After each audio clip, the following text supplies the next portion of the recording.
Hello, it's Denise, aka Zen Lioness. I wanted to stop in today and make a lock video because the most recent ones I've done, they've been really short videos where I've kind of been updating you about random boring things about my life. I can't even see my hair because the last few I did I recorded in my car. The first thing I want to talk about is my hair color.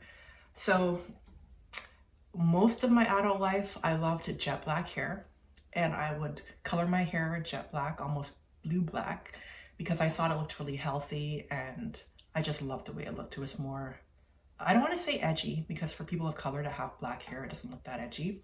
I just loved the way it looked. It looked rich. So I did that. And then when I turned 40, I wanted to do something more adventurous with my hair. So I colored it red, and I did that for about a year.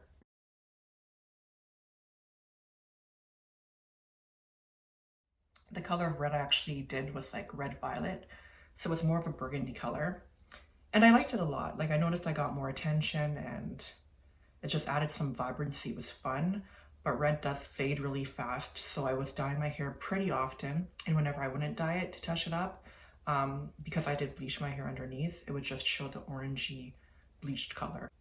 So I got sick of doing that. I didn't like having gray hair growing from my roots and then having black hair like in the back of my hair, and then red hair in the crown area. It was just like three different colors,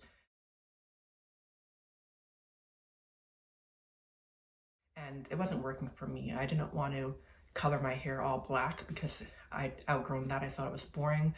I didn't want to color my hair all red because bleaching my hair could be damaging. And I tried to grow out my gray hair, but that didn't go as expected. So my gray hair grows pretty much around my hairline, like around here. And this past year or so, it's been growing super fast. So I told myself, since I'm getting so much gray hair, I'm gonna just grow it out and see like if I get streaks, what happens to it. So I started growing my hair out in March of this year, and I used a few color removing shampoos just to like get rid of whatever hair I had dyed dark. So if it's gray and I dyed it like dark red or dark brown or whatever color, I wanted to get rid of that to reveal the gray hair underneath. So I do have pictures of how my hair looked when I was able to remove all the color that I'd done in the past like year or year and a half. I'm not ready for it right now, so this is the solution that I came up with so that I can find a happy medium when it comes to going gray. So if you look at my hair right now, it pretty much looks all one color, and that one color is either black or off black. But what I actually did is the majority of my hair, which is all underneath here, I decided to color it like a really dark purple, which is plum. It's a level 3 plum, and it's called 3V if you want to like get it at Sally's or whatever beauty supply store you get it at. I'll come closer so you can see it a little bit in the sunlight. Doesn't look purple at all. It's almost like black. And I did that to get a uniform color to kind of get rid of the red. And then for my actual hairline, it looks black as well. But what I actually did is I colored it purple, but a different shade of purple. It's a level 6 shade of purple, but because it's demi-permanent, if you want your hair to look darker with demi-permanent color, you just leave it in longer.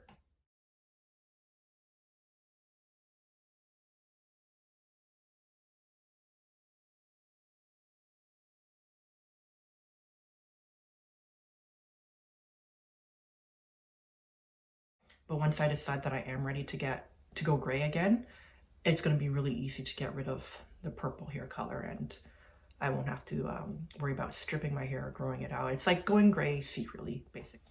So I'm liking that a lot so far. As far as my hair length goes, I do trim it sometimes, but I don't go overboard. I still get those pieces of hair that grow faster than other pieces. So when I see that happen, not that any of them really bug me right now, but say these two are super, super long, I would just cut them off if they were significantly longer than the rest of my hair. And if I back up a little bit, I'll show you the length. It's not to my butt right now. It's like still pretty much at my waist, like that. And when I do cut it, even if it's a little bit, my hair does feel significantly lighter So I like that. One thing I did do is my hairdresser who lives in Toronto, she came out with a product that you apply to locks to remove like waxy buildup and everything. And I tried that the other day and it did work. It got rid of these little like things of lint, these waxy looking things of lint that were in my hair, and it made my hair temporarily softer. I know that my case is unique because not only did I bleach my hair, I was using different methods of hair color remover. So another thing I purchased from my hairdresser, I'm going to grab it. So it's this spritz from Nature Waves, and it is based with rose water. So it's rose, sage, and jasmine. And I was kind of nervous to try this at first because I don't like putting sprays in my hair.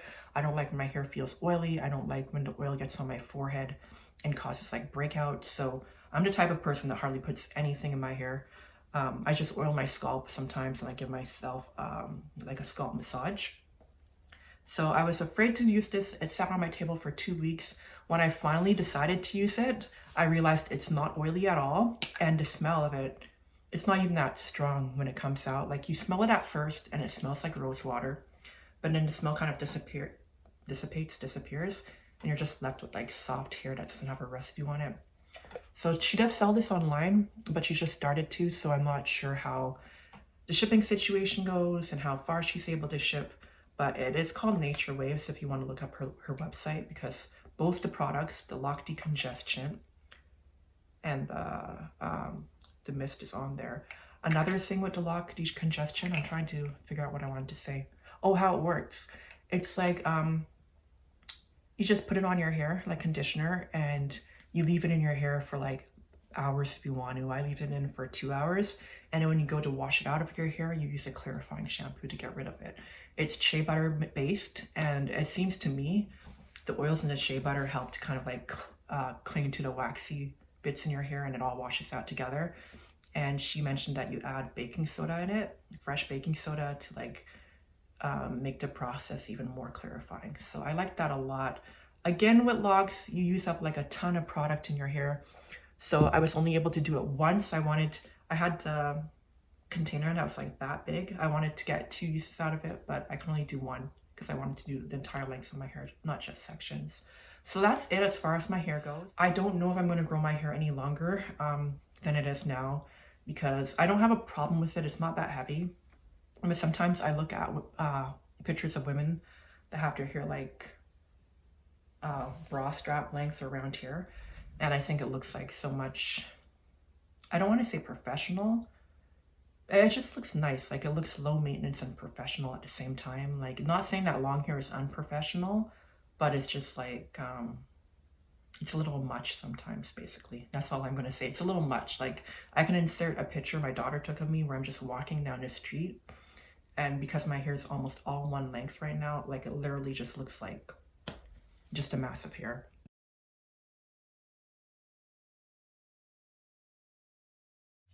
So that's it for that. And then for my eyebrows, I don't know if I ever mentioned this, but like a few years ago, I started getting it's not micro shading. Yeah, it is micro shading.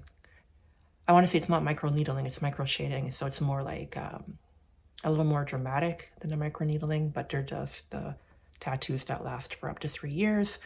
And I'm fine right now. Like, I like the harsh look when you just get them done and it looks like you put on like makeup and stuff, but I'm fine with this too.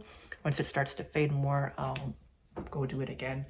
So that's about it as far as like my physical appearance goes. And I'm just out here living life, and I don't really have anything to say about my locks because I'm just so like immune to them now, or accustomed to them now.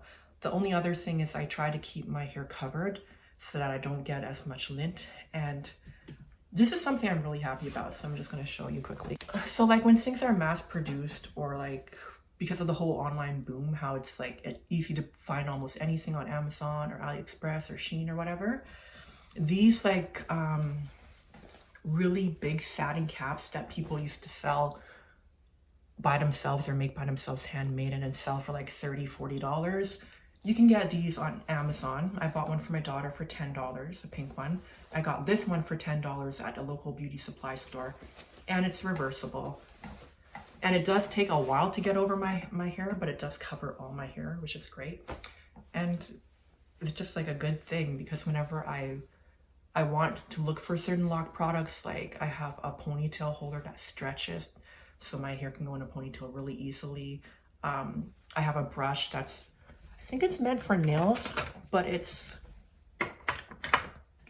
this is what I usually use as a lock brush, like a baby brush that's super soft. This is actually a nail brush to get under your nails if you want to clean under your nails. Because it's a lot stiffer than the other lock brush, it kind of works better at getting out any lint. So I do use 2 different brushes depending on my mood, but I also have this ponytail holder I want to show you. So I might have shown you this already in a video, but these ponytail holders are meant for afro puffs. They have this little like adjustable toggle thing, but like the little bumps on here make it so they don't slip out of your hair if you're trying to get your hair super tight and you have loose like African American hair or whatever. I should say textured hair. But it also works on locks, even though it's not made for locks. So I do this when I want to put my hair in a ponytail, because the plus side is it doesn't really feel tight. It doesn't pull. It's just easier to adjust it. So I don't wear my hair in a ponytail every day, but if I did, I can just kind of put it like this. And if I want my ponytail tighter, I would just kind of like put this up. So that's another cool thing. And a lot of people make these and sell these on Amazon. So if you type in adjustable hair tie, you're going to see like a lot of different options to choose from. But I still use the same shampoo as far as my routine goes. OGX is still my favorite. It's sulfate free, but I do want to try a shampoo that my hairdresser mentioned that has apple cider vinegar in it, and I think it's called Phillips. So that's in my Amazon wish list, and I will purchase that soon. I think it's like $17, so it's expensive. That's why I haven't done it yet. And that's pretty much it. So as always, thank you guys for watching, and I will catch you soon. Bye.